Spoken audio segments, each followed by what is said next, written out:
In the early decades of the 20th century, as the shadow of colonialism stretched across the African continent, a child was born in the remote northwestern region of Uganda, near the borders of what is today South Sudan. His name would become one of the most recognized and feared in post-colonial African history.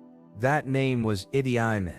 Yet the precise details tease his birth remain uncertain. Some sources suggest he was born in 1923 or 1924, while others, including his own son Hussein, have claimed as late as 1928.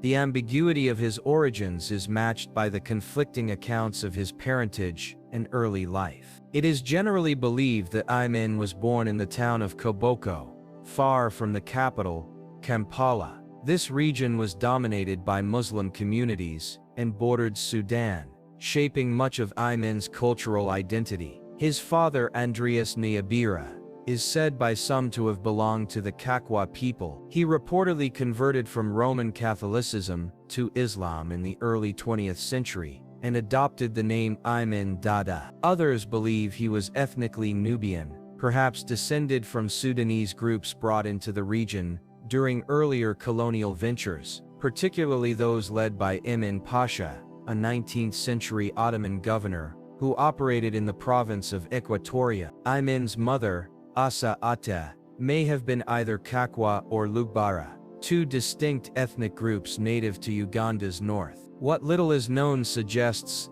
that Amin's father left the family at an early stage, leaving Asa Ata to raise her son alone. During the 1940s, as war raged in North and East Africa between Allied and Axis forces, Amin was enrolled in an Islamic school in the town of Bumbo. It was during this period, as colonial borders hardened and the British presence deepened, that he came into contact with the institution that would define the first half of his life: the King's African Rifles. The King's African Rifles, or KARA, was a colonial regiment composed of African soldiers under British command. It played a critical role in maintaining imperial control in East Africa. Amin joined this force in the mid-1940s, around the time the Second World War was coming to an end. Although later claims suggested he had fought against Japanese forces in Burma, these assertions were largely self-invented. Despite the falsified military accolades,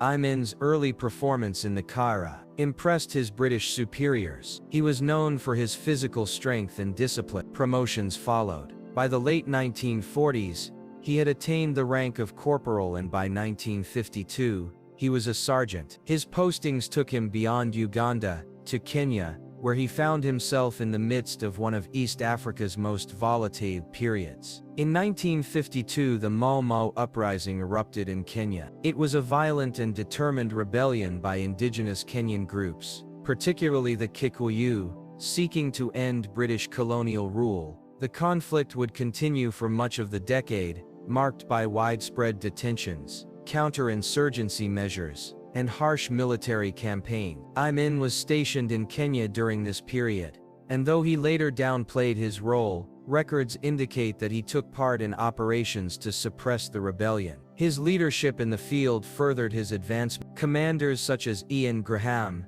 a British officer who later published accounts of his service, described Amin as one of the most capable soldiers he had encountered among African ranks. It was also during this period that Amin's connection with Britain deepened. He was selected for additional training and sent to the United Kingdom, where he was stationed for a time in Stirling, Scotland. The experience left an impression. In the years that followed, Amin would maintain a curious affection for Scotland, a connection that would manifest in unusual ways later in life. By 1959, he had been promoted to the rank of Effendi, a Swahili title denoting a senior non-commissioned officer, placing him among the highest-ranking Africans in the British colonial military at the time.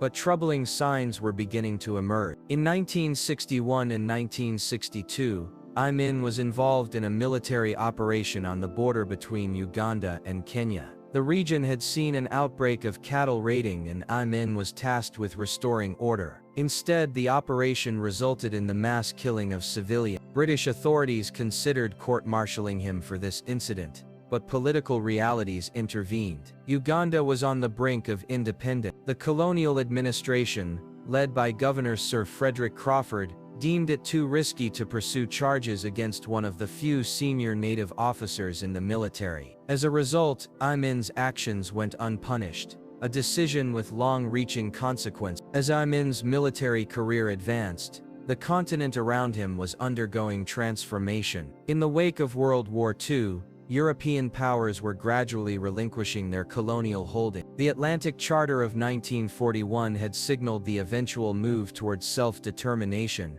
and by the late 1950s and early 1960s, much of West and North Africa had gained independence. In 1956, Morocco and Tunisia were granted independence by France. By 1960, a cascade of nations followed: Senegal, Mali, Niger, Côte d'Ivoire and many others. Belgium, too, departed the Congo, and Britain released its hold over Ghana in 1957 and Nigeria in East Africa, however, followed a different trajectory. Uganda's road to independence was less driven by grassroots political movements than by administrative decisions made in colonial capitals. By the late 1950s, Uganda had no major organized independence movement akin to those seen in West Africa. As a result, when independence was declared on the 9th of October 1962, the political framework within the country was still in flux. Three primary parties had emerged. The Democratic Party represented many of the Roman Catholic faith. The Uganda People's Congress, or UPC, was dominated by Nilotic peoples from the north. And a third party, Kabaka Yaka, served the interests of Bugandan nationalism,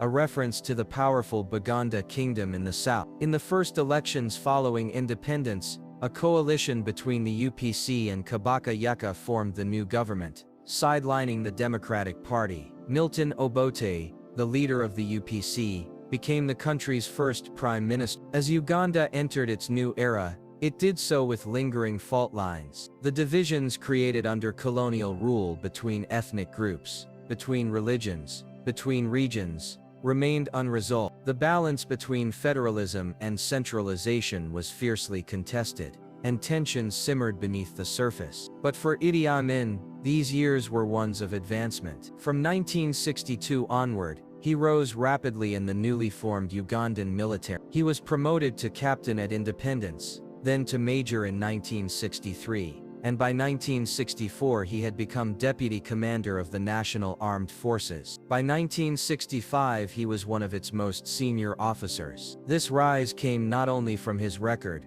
but also from his strategic alliances. He aligned closely with Prime Minister Obote, aiding him in various operations, including illicit ones. Allegations emerged that the two were involved in gold and ivory smuggling between Uganda and the neighboring Congo. These actions, though criminal in nature, strengthened the bond between Amin and the head of government. And so, as the 1960s drew on, Idi Amin stood not just as a product of colonial military training, but as one of the central figures in post-colonial Uganda's emerging state. His influence extended far beyond the military barracks. He was poised at the edge of a transformation that would soon make him the most powerful man in the country. Seizing power, the coup of 1971 and the emergence of a regime 1966-19. Under the leadership of Prime Minister Milton Obote, the country struggled to reconcile the various ethnic, political and religious divisions that had been inherited from colonial rule. In February 1966, this internal conflict reached a critical point. Accusations arose that Obote and his closest allies, including Idi Amin, had been involved in an illegal trade of gold and ivory smuggled from the Congo. The opposition grew increasingly vocal, and the political atmosphere turned volatile. Obote responded decisively. He suspended the Ugandan constitution, dismissed the ceremonial president, and assumed near-complete executive power. In doing so, he signaled a transition from parliamentary democracy to authoritarian rule. Among those who benefited from this shift was Idi Amin. Already a senior military officer, Amin had proven indispensable to Obote. In return for his loyalty and operational support, he was steadily promoted first to colonel, then to general, and finally by 1970 to commander of the armed forces. This placed Amin at the head of Uganda's military apparatus, commanding significant influence and resources. But relations between Obote and Amin began to deteriorate. Intelligence reports suggested that Amin was cultivating loyalty from soldiers drawn from his own ethnic groups in Uganda's north and northwest. These included the Kakwa and Nubian peoples, as well as Muslims who shared his faith. Gradually, Amin began replacing senior officers with those loyal to him, increasing his personal control of the military. Behind the scenes, Amin also courted international support. In the context of the Cold War, alliances were shifting rapidly. Western powers like Britain and Israel, wary of Obote's socialist policies, viewed Amin as a potential alternative, someone who could stabilize Uganda while maintaining Western interests in East Africa. In October 1970, Obote, now suspicious of Amin's growing influence, removed him from his position as army commander and took direct control of the military. Plans were drawn up to investigate Amin for financial misconduct. But the transition was slow and the investigation was not yet formalized. Amin, having learned of Obote's intentions, moved swiftly. He began preparing a military operation to remove Obote from power. Timing was critical. In January 1971, Obote left Uganda to attend a meeting of Commonwealth leaders in Singapore. Amin seized the opportunity. In the early hours of January 25, 1971, military convoys began rolling through Kampala. Key infrastructure points, including the national radio station, airport, and government buildings, were quickly secured. Troops loyal to Amin were already positioned to take control. The operation was executed efficiently and without significant resistance. By the morning, Amin had taken to the radio. In a calm and measured tone, he announced that the Ugandan army had assumed control of the country. He claimed that the military's actions were necessary to protect national unity and stability. He promised that his role would be temporary, only until democratic elections could be held. But those elections never came. Just days after the coup, Amin declared himself president of Uganda. He reappointed himself as commander of the armed forces and began to consolidate his power. His tone in public speeches was conciliatory, often invoking peace and reconciliation. But behind closed doors, the foundations of military rule were being laid. Government offices were now managed by army officers. Civilian institutions were sidelined. The Ugandan legal system was swiftly replaced with military tribunals, and a new political structure emerged, one governed by decree from the presidential office, now renamed simply as the command post. The coup was largely bloodless, but its aftermath was not. From exile in Tanzania, Milton Obote condemned the takeover. He had found refuge under President Julius Nyerere, who refused to recognize Amin's regime. Nyerere's government became a center for Ugandan exiles, many of whom had fled south in fear of persecution. These included former government officials, students, soldiers, and civilians. Among them was a young political activist named Yoweri Museveni, who would later rise to lead Uganda in the decades to come. By mid-1971, opposition groups in exile had begun organizing. In Tanzania, they formed armed units and began training for an eventual return. The plan was to replicate the tactics used by Amin himself: seize Kampala, capture the radio station, and declare a new government. In September 1972, a force of roughly 1,500 Ugandan exiles crossed the border and advanced toward Kampala. Their objectives were clear: capture Entebbe Airport, take over the capital, and remove Amin. But the plan failed. Amin's intelligence service had discovered the operation in advance. His troops were mobilized quickly and the invasion was repelled. Hundreds of the exiled fighters were killed in the fighting. Others were captured, while some managed to retreat back into Tanzania. Though unsuccessful, the 1972 invasion revealed something important. Amin's regime was vulnerable, but it was also willing to use force swiftly and without restraint. Meanwhile, the international community was still adjusting to Amin's sudden rise. In mid-1971, he was welcomed in both London and Tel Aviv. He met with British Prime Minister Edward Heath, attended receptions, and even dined at Buckingham Palace. In Israel, he requested military aid and equipment, citing concerns over regional threats, particularly from Tanzania. At this stage, Amin presented himself as a stabilizing figure. His speeches emphasized unity among Uganda's diverse communities, Christians, Muslims, and traditionalists alike. He was positioning himself as a bridge between ethnic groups and foreign powers. But as the year drew to a close, troubling signs began to emerge. Stroh and Seidel, a journalist and a sociology lecturer respectively, had been investigating reports of disappearances and extrajudicial killings linked to the new regime. They were last seen traveling to an army barracks near Mbarara, against the advice of others. Shortly afterward, they were reported missing. Their bodies were later discovered. An American legal official assigned to investigate the case fled the country in fear for his life. Though Amin denied involvement, these deaths marked the first high-profile case of violence connected directly to his government, and the first signal to the outside world that this regime would not operate within the norms of international diplomacy or law. Back in Uganda, the consolidation of power continued. The civilian bureaucracy was purged. Individuals suspected of disloyalty were removed from government roles. In many cases, dismissal was followed by detention or worse. Those from ethnic groups seen as rivals to Amin's power, particularly the Acholi and Lungo, were targeted. These groups had strong representation in the military during Obote's era. Now they were systematically removed from their posts, and many disappeared altogether. Some were found later in the Nile River, their identities lost to time. Thousands of others were never found at all. With relations cooling between Amin and his early supporters in Britain and Israel, he turned elsewhere for support. He found an ally in Libya's Muammar Gaddafi, who had seized power in Gaddafi, seeking influence across Africa and the Islamic world, embraced Amin.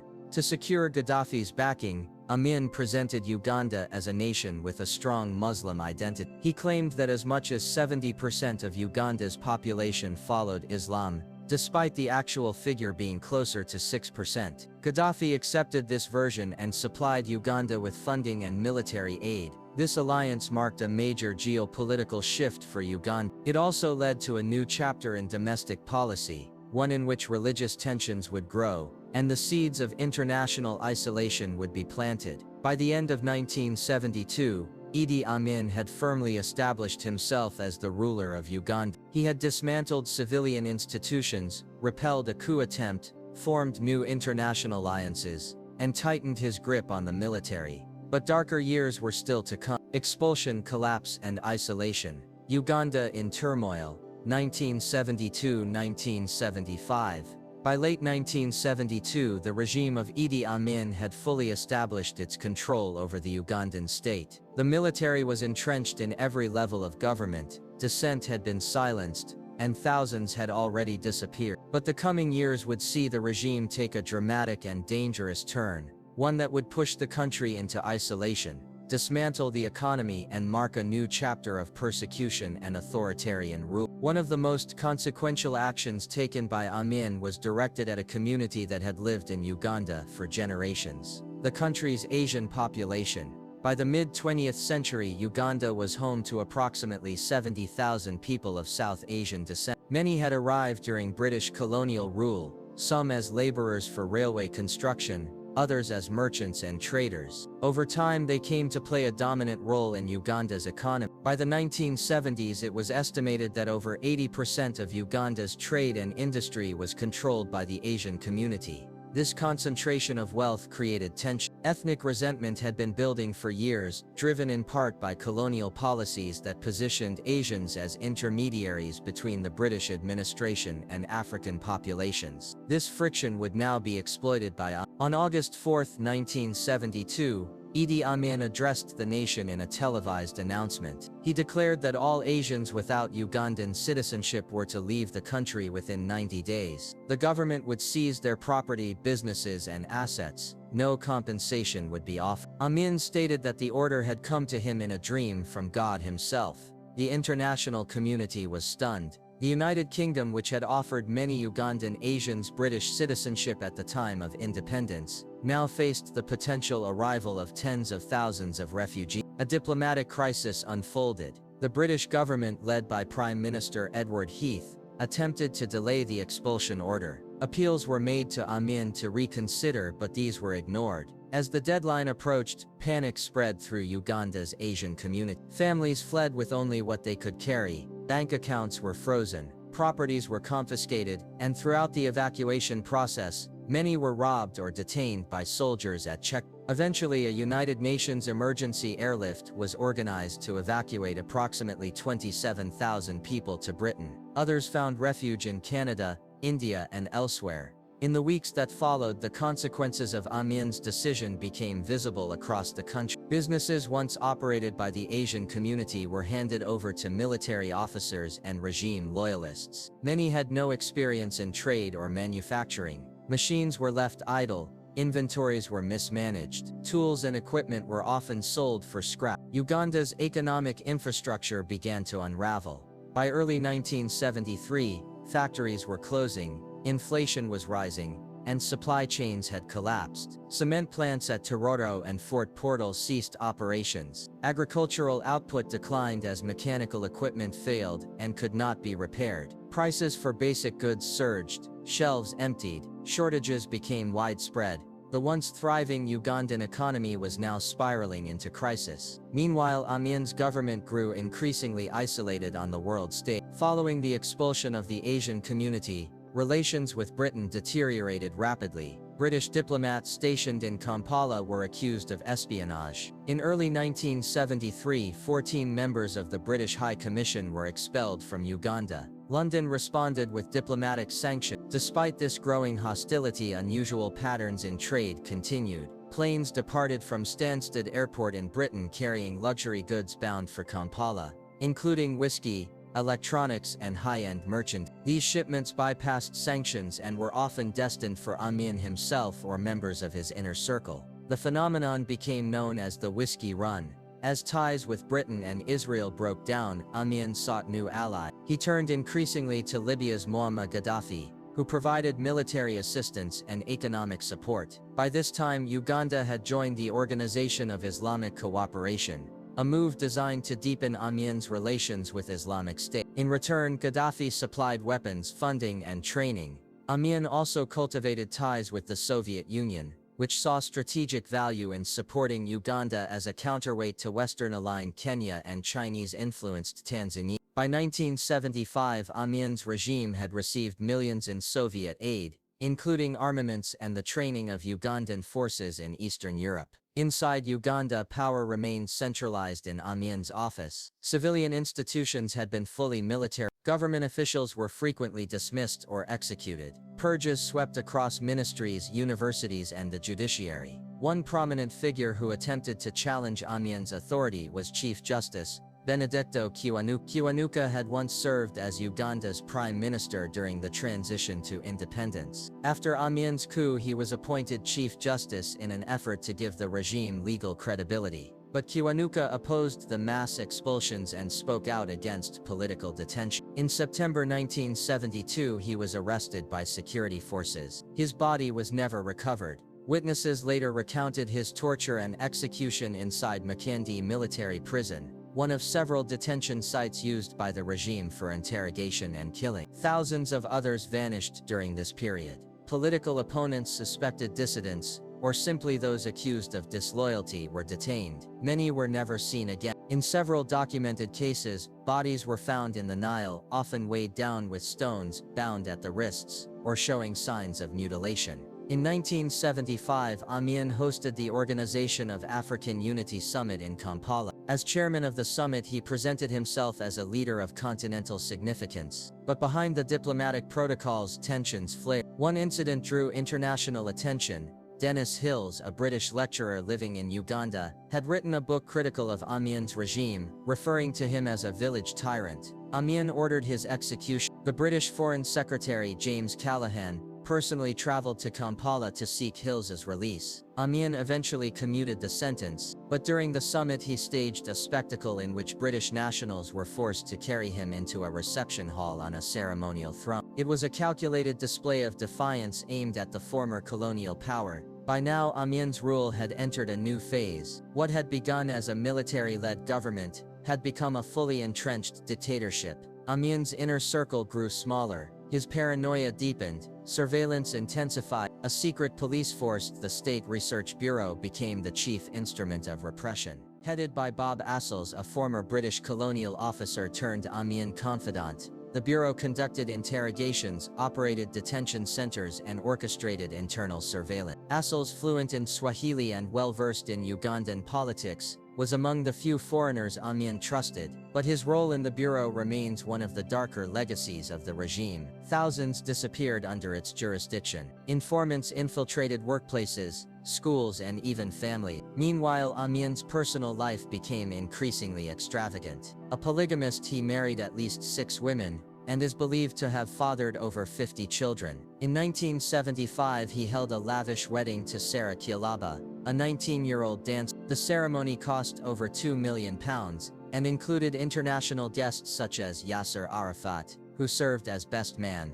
Extravagant purchases, sprawling mansions, and growing waistlines replaced the image of the once athletic soldier. Yet behind the ceremonial appearances, Amin's regime was becoming more volatile and less stable. By the end of 1975, Uganda was facing severe economic decline, increasing diplomatic isolation, and widespread internal unrest. The promises made in 1971 of returning to civilian rule had long since disappeared. In their place stood a regime maintained by force, surveillance, and fear. But the most notorious international incident of Amin's presidency was still to come, one that would expose Uganda's role in international terrorism and further sever ties with the global community. The Entebbe Crisis and Uganda's Descent, 1976-1977. By the beginning of 1976, Uganda stood at a crossroads. Under the rule of Idi Amin, the country had experienced dramatic upheaval. Economically strained, politically fractured, and diplomatically isolated, the state now entered a period marked by rising international tensions and internal paranoia. This phase would culminate in one of the most audacious rescue operations in modern history, an event that would leave a lasting imprint on Uganda's place in global affairs. Internally, the regime was tightening its control. The State Research Bureau, under the direction of Bob Assels and other key operatives, continued to enforce state power through systematic surveillance, arbitrary arrests, and secret detentions. Night raids became increasingly common. Families were torn apart without explanation. It was not unusual for individuals to disappear entirely, taken from their homes and never seen again. By now, many within Amin's circle had either fled, been removed, or disappeared. The regime had become concentrated around a shrinking group of loyalists. Ethnic and religious divisions were exacerbated, as favoritism toward Amin's own ethnic groups, the Kakwa and Nubians, continued to dominate military and political appointments. The situation outside Uganda's borders, however, was drawing even more attention. On June 27, 1976, an Air France flight traveling from Tel Aviv to Paris was hijacked shortly after departing from Athens. The aircraft, carrying 258 passengers, was diverted thousands of kilometers away to Entebbe Airport, located just outside the Ugandan capital. The hijackers were 2 members of the Popular Front for the Liberation of Palestine and 2 members of the West German group known as Revolutionäre Exile. Once landed in Uganda,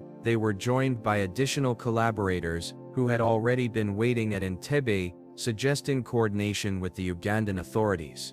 Inside the old terminal building at Entebbe, the hostages were held under the protection of Ugandan soldiers. Idi Amin, who had personally visited the site, publicly portrayed himself as a mediator, claiming he sought a peaceful resolution. But behind the scenes, his cooperation with the hijackers was becoming increasingly evident. The demands were clear: over 50 Palestinian prisoners held in Israel and elsewhere were to be released. As the days passed, non-Israeli and non-Jewish hostages were freed, but more than 100 passengers, primarily of Jewish heritage, remained captive. The Israeli government, led by Prime Minister Yitzhak Rabin and Defense Minister Shimon Peres, faced a critical decision. Diplomacy had stalled, time was running out, and so, in secrecy, Operation Thunderbolt, later known as Operation Entebbe, was prepared. On the night of July 3, 1976, A squadron of Israeli commandos, supported by transport aircraft and logistics personnel, departed from Israel and flew over 2,500 miles to Entebbe, refueling en route in Nairobi, Kenya. The operation was one of extraordinary precision. The commandos landed in darkness at Entebbe, driving vehicles modified to resemble Ugandan military convoys. In a matter of minutes, they stormed the terminal, neutralized the hostage-takers, and rescued. Only one Israeli commando was killed, Yonanan Netanyahu, brother of a future Israeli prime minister. As the aircraft prepared to leave, the Israeli forces destroyed much of Uganda's air force, including MiG fighter jets stationed at the airport. The entire operation lasted 9. When news of the mission reached Amin the following morning, he was caught completely off guard. Enraged by the Israeli action and humiliated by the destruction of his air assets, Amin ordered immediate reprisals. In the following days, dozens of Kenyan citizens living in Uganda were targeted. The Ugandan-Kenyan border was closed. Hundreds of Kenyans were killed or expelled, in retaliation for Kenya's assistance in the Israeli rescue effort.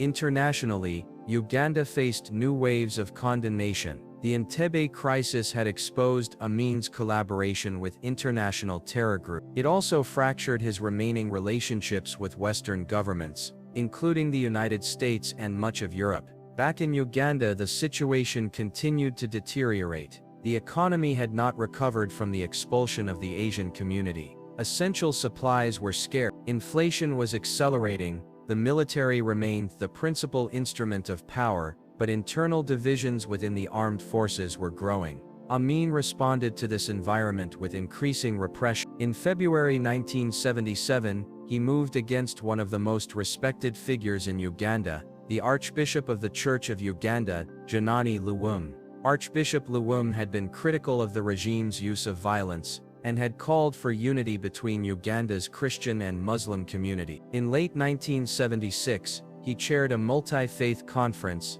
that sought to de-escalate tensions. The regime viewed this as subversive. On February 16, 1977, Luwum was arrested, accused of conspiring to overthrow the government. The next day, a statement was issued by the regime claiming the archbishop had died in a car accident, but few believed the official version. It is widely believed that Amin personally ordered his execution, and that the archbishop was killed shortly after his arrest. Luwum's death sent shockwaves across Uganda and the broader Anglican world. He would later be remembered as a martyr. The execution of Janani Luwum marked a turning point. It revealed that even high-ranking religious figures were no longer safe, and that the regime's behavior was becoming increasingly unrestrained. As Amin's mental and physical health declined, so too did the coherence of his administration. Reports emerged of erratic behavior. He would vanish from public view for days at a time. Meetings were held at odd hours.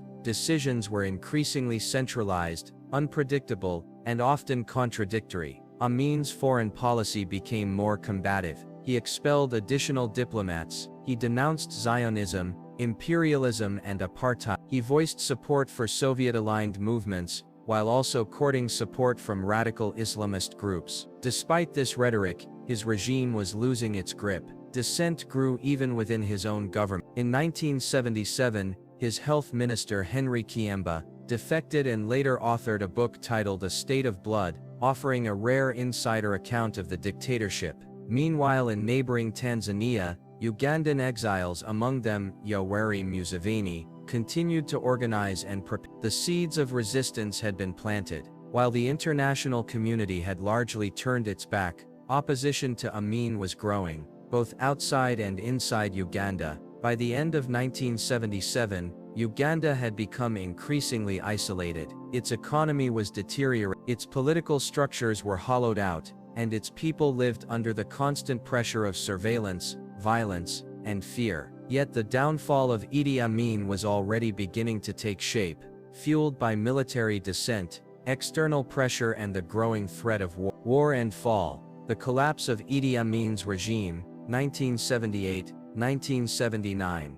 As Uganda entered the final years of the 1970s, the regime of Idi Amin was nearing a breaking point. Political repression, economic deterioration, and international isolation had all taken their toll. But it was Amin's decision to engage in war with a neighboring state that would bring about the collapse of his government. This chapter begins in the southern districts of Uganda, near the Tanzanian border. In late 1978, tensions were growing within the Ugandan military. A significant rift had developed between factions loyal to Amin and those aligned with his vice president, General Mustafa Adrissi. Adrissi had been injured in a suspicious car crash earlier in the year, and many believed this had been orchestrated by Amin to neutralize a potential rival. In the aftermath, elements of the army sympathetic to Adrissi mutinied in southern Uganda, and some crossed into Tanzanian territory. Rather than address the unrest through internal negotiations,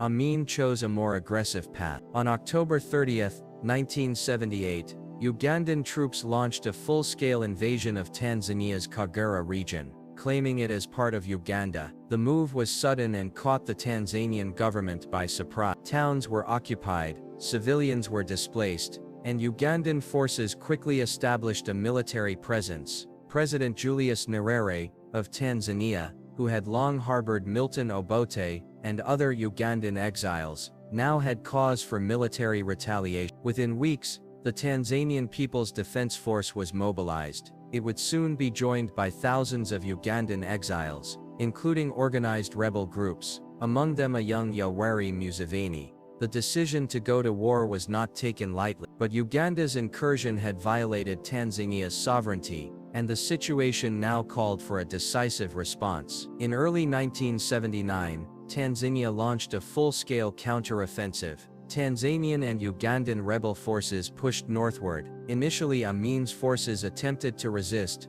but morale was low. Years of purges, favoritism, and political interference had hollowed out the Ugandan army. Many soldiers were loyal to ethnic commanders, rather than the state. Others fled. By March 1979, Tanzanian forces had advanced into southern Uganda, and were closing in on the capital, Kampala. The most decisive engagement of the war occurred at Lukaya, southwest of the capital. Here approximately 2,000 Ugandan soldiers, supported by 1,000 Libyan troops, and a handful of tanks provided by Colonel Muammar Gaddafi, faced off against a much larger Tanzanian-Ugandan exile army. Despite their hardware, Amin's forces were outmaneuvered. The Libyan troops, unfamiliar with the terrain and unprepared for the intensity of the assault, were routed. Lukaya fell quickly and the path to the capital lay open. Within days, panic swept through Kampala. Amin dismissed his military chief of staff, Yusuf Gowon, and attempted to take personal command of the situation.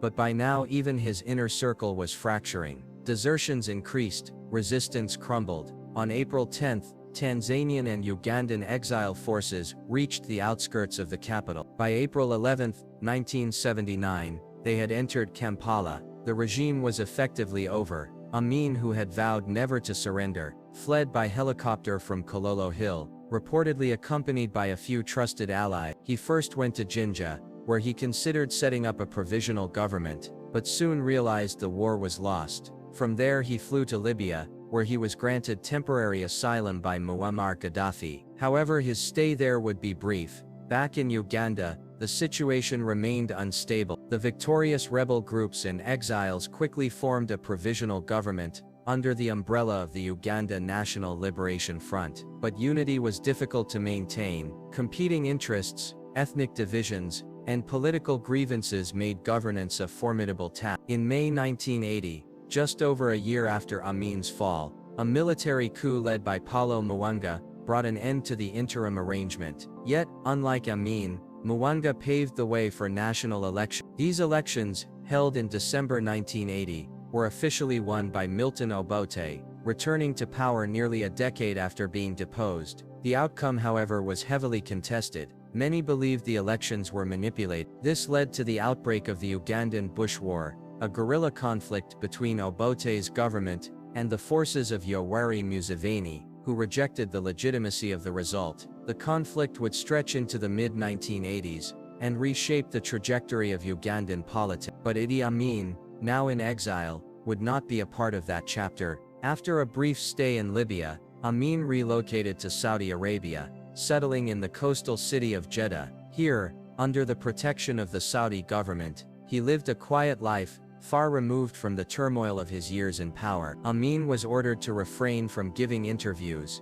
or engaging in political activity. For the most part he complied. His days were occupied with visits to the local mosque, sports clubs and occasional shopping trips. He remained under surveillance, but not in custody. Despite mounting calls from human rights organizations, Idi Amin was never tried in any international court for the atrocities committed during his rule. The political climate of the Cold War, combined with logistical and diplomatic constraints, left the question of justice unresolved. By the early 2000s, Amin's health had declined. In July 2003, he was admitted to the King Faisal Specialist Hospital in Jeddah, suffering from multiple organ failure. On August 16, 2003, Idi Amin died. He was buried quietly, with little ceremony in a local cemetery in Jeddah. The story of Amin's fall is not only a chronicle of one man's collapse, but also a reflection of the deep fissures that existed within Uganda, fissures shaped by colonial legacy, ethnic divisions,